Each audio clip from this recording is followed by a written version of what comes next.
Salut l'Afrique, bienvenue dans Business Africa. Je suis Ignatius Anor, voici notre sommaire. Renforcement des liquidités en année électorale alors que les commerçants dénoncent les faibles ventes. Quel est le coût pour l'économie après les élections de 2020 au Ghana? Une augmentation massive des revenus pour les opérateurs de points de vente au Nigeria, une réussite qui ne fait pas que des heureux.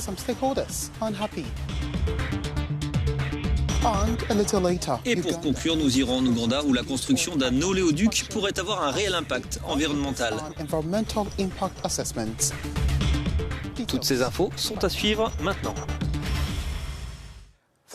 Les enjeux étaient importants pour les politiciens lors des élections de 2020 au Ghana, mais le scénario est complètement différent pour les commerçants et les entreprises de la capitale.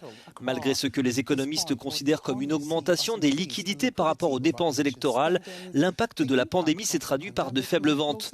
Notre correspondant ghanéen Peter Kwawadator a rencontré tout de même un ministre des Finances optimiste.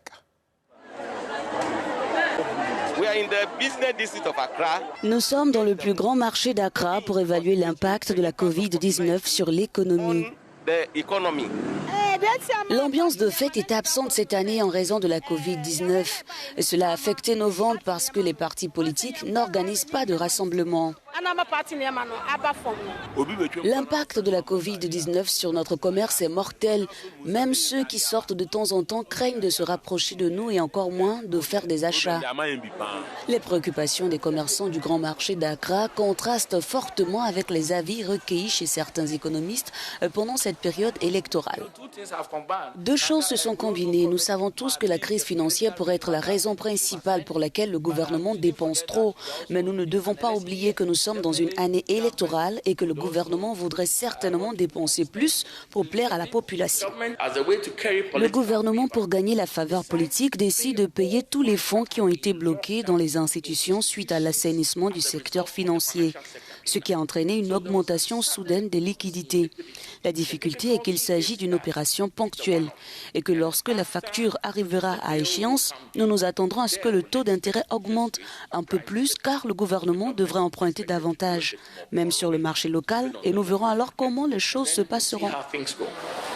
Mais le ministre des Finances et de la Planification économique du Ghana, Ken Ofori-Atta, reste optimiste. Je pense vraiment qu'avec du travail, de l'ingéniosité et la foi en Dieu, nous devrions pouvoir y arriver.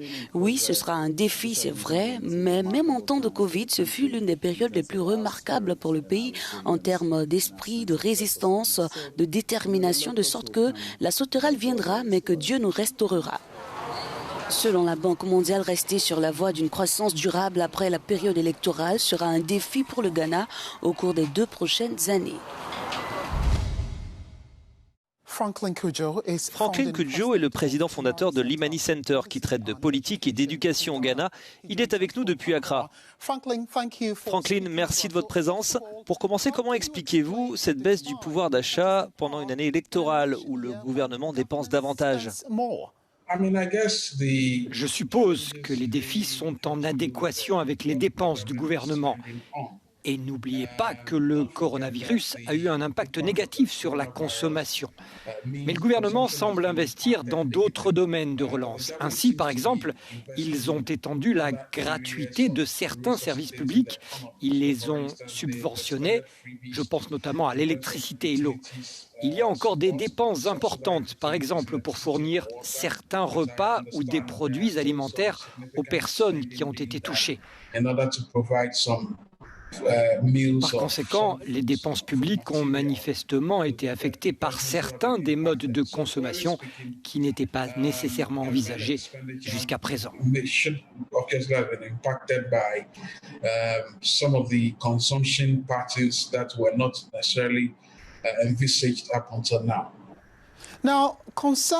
Des inquiétudes ont également été soulevées. Elles concernent les efforts financiers pour lesquels le gouvernement s'était engagé. Quel est le coût de cette opération pour l'économie locale après les élections de 2020 ?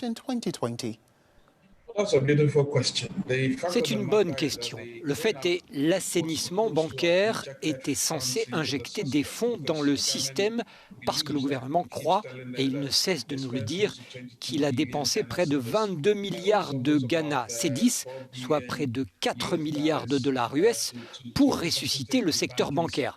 Malheureusement, peu de gens ont vu les conséquences bénéfiques de ce choix, car certains de ces fonds étaient initialement censés être détenus en obligations. Mais à cause de la pression des élections, ils ont maintenant été rachetés. La question est désormais de savoir comment ont-ils été remboursés et est-ce que ceux qui ont reçu l'argent l'ont dépensé immédiatement? La réponse est non. L'assainissement du secteur bancaire ne peut donc pas être la panacée en matière de dépenses importantes. Pour finir, la Banque mondiale s'est montrée très préoccupée par le maintien des ressources du Ghana, surtout en cette année électorale. Cela vous préoccupe-t-il? Je crains que l'iceberg de la dette, comme je l'appelle, ne continue de croître. N'oubliez pas que la situation de la dette signifiait qu'elle devait être déplacée. Ce que cela signifie, c'est qu'il y a une croissance d'environ 8% du déficit budgétaire qui ne peut être expliqué que par le simple Covid.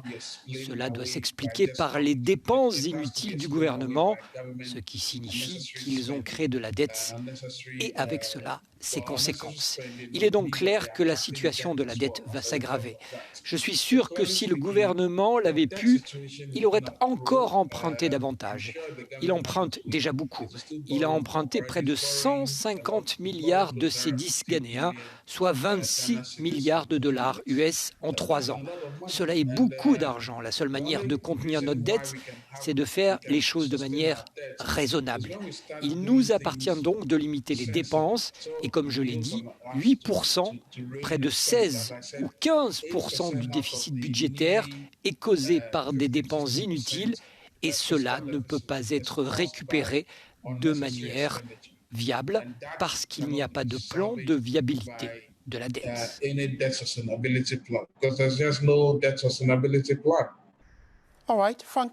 Parfait, Franklin, merci de votre présence. Franklin Cudjoe est le président fondateur du Centre Imani pour la politique et l'éducation au Ghana. Il était avec nous depuis Accra, au Ghana. Une forte augmentation des revenus pour les opérateurs de points de vente dans le pays le plus peuplé d'Afrique. L'entreprise est devenue très lucrative au Nigeria. Les points de vente sont plus rentables dans les quartiers qui ne possèdent pas de banque. Les points de vente répondent aux besoins financiers des quartiers où les guichets automatiques ne suffisent pas. Mais notre correspondant Michael Dibi nous explique que certains ont profité de la pandémie pour gonfler leurs tarifs. La pandémie mondiale continue de toucher de nombreuses entreprises. Mais au Nigeria, les points de retrait d'argent indépendants fonctionnent à plein régime alors que les banques doivent appliquer des mesures restrictives pour freiner la propagation du virus. C'est très fiable, vous venez et prenez votre argent rapidement et partez. Contrairement à la banque, vous devez faire la queue, surtout pendant cette période de coronavirus. Ici, vous récupérez votre argent et payez seulement les frais. Le commerce des points de retrait d'argent se développe à un rythme effréné dans la plupart des villes du Nigeria, offrant des opportunités d'emploi à de nombreux jeunes. Malgré tout, le défi reste de taille. Un peu d'argent ici et là pourrait les aider, c'était l'intention de ceux qui ont mis ce business en place. Mais il y a un peu de fraude dans tout cela. Les points de retrait ont des formes et des tailles différentes selon les villes. Dans certaines régions, 5 à 10 points de vente peuvent être installés dans une seule rue. On a différents types de points de vente. Certains ont des limites. Il y a des cartes que la machine accepte et d'autres pas. Et il y a les frais aussi. Ces points de retrait font le bonheur de plusieurs entreprises au Nigeria. Après la pandémie, ils pourraient d'ailleurs être maintenus à condition qu'ils soient réglementés par la Banque centrale.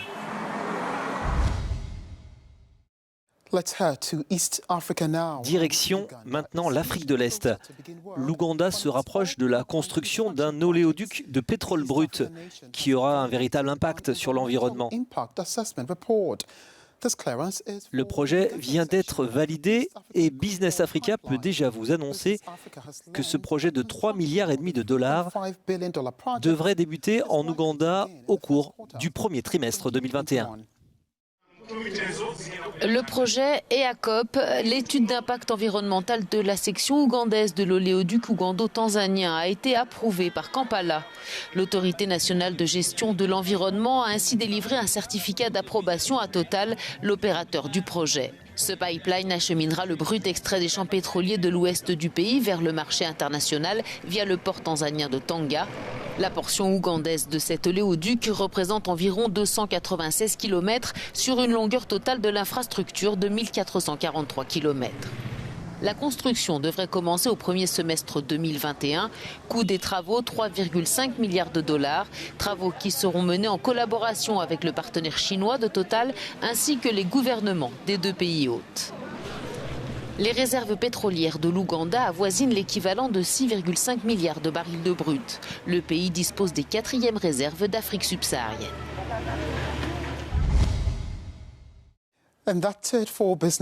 C'est tout pour Business Africa. Vous pouvez commenter cette émission via nos réseaux sociaux. Vous pouvez me suivre sur Twitter @IgnatiusAnor ou vous rendre également sur africanews.com pour découvrir l'ensemble de nos programmes.